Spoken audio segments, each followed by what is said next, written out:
Okay, Coach, opening statement on tonight's 72-67 win over Monmouth. An explosion happened in the Coliseum tonight. 44 points and a half. Whew. What the heck? I didn't know what the heck was going on tonight. We actually looked like a basketball team on offense tonight. I mean, talk about some happiness and joy to the old ball coach tonight. Oh, really thrilled. Guys just stepped up and made shots. They got open. They passed at the right time. We kind of moved without the basketball, and guys had enough swagger and confidence to make it, and kind of fun to watch. Nana, I'll roast you for missing the double-double by 1 rebound, but career high in three-pointers with 6 made, 6 out of 7, and then 24 points total.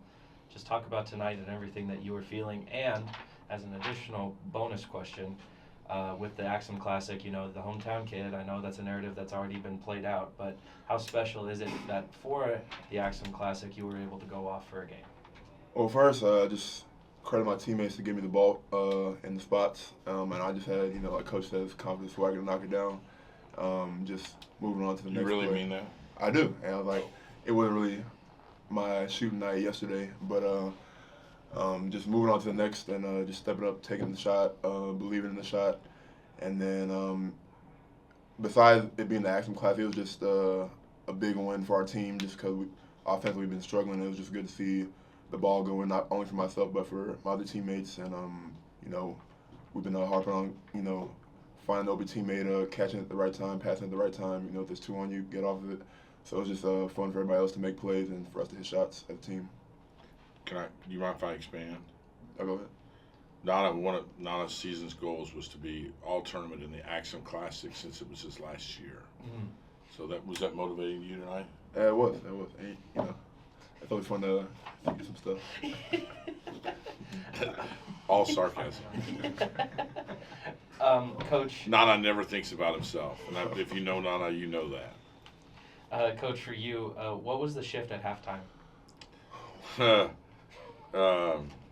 I frankly just told our guys, first of all, I've never coached a game in my glasses. I noticed the shift.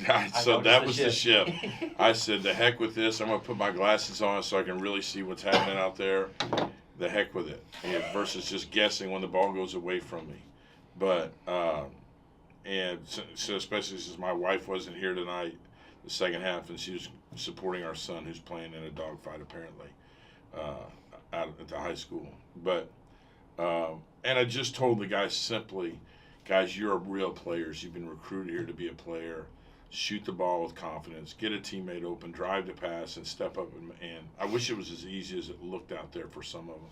Obviously, we had a plethora of turnovers that we have to fix and try to fix if we're going to be any good. But I think we've played too good. Everybody we played so far has been pretty good. I mean, all the teams we played.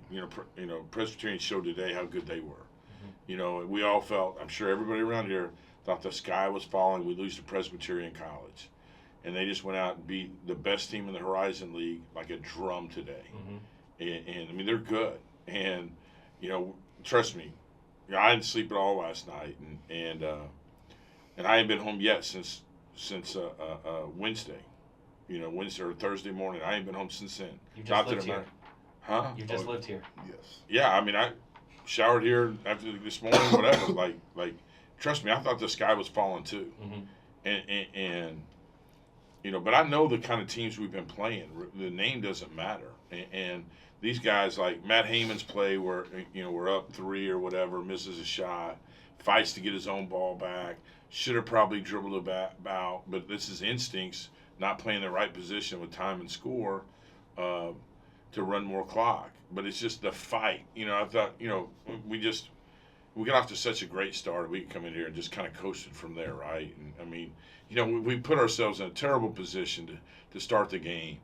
And then the kids just kind of kept fighting back, kind of got the game back under control mid to late through the first half. And we don't make it easy on ourselves. And we can't score enough. We don't pass it well enough with some of the guys that we don't have here. And I really don't want to talk about the guys we don't have here because we are who we are. And the guys that we're playing have to get better. less than 24 hours, like literally less than 24 hours for turnaround. For let's go from a player perspective and then a coach perspective on how you approach tomorrow, and then a preview on, you said it, the Horizon League, one of the heavy hitters. Well, the player, coaches are gonna show us the film, show us personnel. We have quick turnaround, tournament style games, and so great, we won this game. We got to move on to the next, and then just a lot of rest, treatment. We're all a little banged up, especially myself.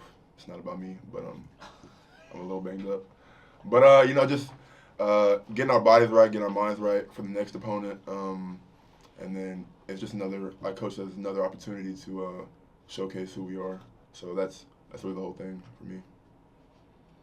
Yeah, I mean, we're gonna go in here in 20 minutes or so, 15 minutes, and watch film on Youngstown. Probably won't watch as much film as we watched on our game last night. We may, depends on how much the staff's been able to do since the game's over with.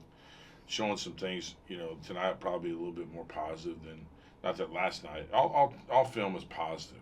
It's just a function of, it's all teaching. And I'm really proud of some of the corrections that we were able to make. Shooting is the why we score more points tonight, guys, is that we got our teammates open. Mm-hmm. Like, we didn't shoot contested shots. The game's not hard. Can you get a guy an uncontested shot or not? And how do you do it? Like, that's the whole key to the game. Like for them, one Bashir, who went off for I think 21 in the second half. Mm-hmm. Like, he is a shot creator. We really don't have many shot creators. Stone in the post a little bit, right? I mean, he can kind of create his own shot. But we don't have a lot of shot. Heyman a little bit. But right now, that's all we have on our team. We don't have a lot of shot creators. And so our team has to really work hard for each other to get a shot until we get some guys back. Lumberjacks take on Youngstown. I do have a question. Oh, you have a question? Or Okay. a comment. Thoughts, a slow start, but I thought when Scott came in, Yeah. things just picked up. That's why. Great point, His Jay. play. Yeah, I'm glad you brought that up. I should have said something about it. I thought Davion Scott really, really gave us a great spark with his speed and energy and unselfishness. You felt the game go faster. And in the second half, I thought we had maybe the best timeout we've had around here in probably maybe in about 3 years. Would you say, Nana? You remember? Huh? My memory's bad, but Huh? I know where you're going with this, but go ahead. Like, we just talked about how these next couple minutes are going to go. We called a play for Nana. Kind of worked out, didn't work out, but we got a bucket, right? Yeah. A foul, whatever, got a bucket. And I said, hey, here's how it's going to go for the next 2 minutes. We were down one. Or I think we were down one at that time. I mean, I called something for Nana. I said, hey, we're going to get this to 5 or 6 in the next, 2 minutes. Mm-hmm. And we're going to play fast. We're going to get these things. And, like, the guys really, I could sense it. I could smell it. And I think you guys did as well. Mm-hmm. And better than start with a turnover to start the second half when we turn down a layup to pass it back out and the ball goes to the cheerleaders. And those are the things from as a coaching perspective, like Davion Scott helping us win a game. Like Keith kept us in the game in the first half for sure, right? I thought Clayton's minutes tonight were so much better than what they've been. People don't know this about Clayton, but he's constantly banged up. There's only, if you're going to try to play him for 3 days and in 3 days, there's only a certain amount of minutes he can give us in every game to try to get to the last. And so it's not like I don't want to play him. I just, if things are okay, I'm gonna try to save him till tomorrow, and just different stuff. And so I was really proud of the response because I didn't feel it last night. If we get 4 points in the last 5 minutes, we win the game. Versus the 2 we scored in the last 5 minutes of the game. And as a coach, it's what keeps you up all night. It keeps you at the office. Is how can you only score 2 points in 5 minutes when the game's on the line and you're calling a lot of plays to get people the ball? Why can't we get it to them? Why can't they get it where they like to score it? And what's causing us to not to happen? Because we've recruited them all. Like, they're our guys, and we know what they're capable of doing. So we just need our guys to play more to their strengths, and I thought that's what they did tonight. Just played more to their strengths. So let's turn on those purple lights and have a good night and try to beat Youngstown tomorrow and see if we can't get on the street for a little while. Lumberjacks take on Youngstown State tomorrow at 6 p.m. to conclude the Axon Classic. Gentlemen, thanks for the time. As always. Excellent.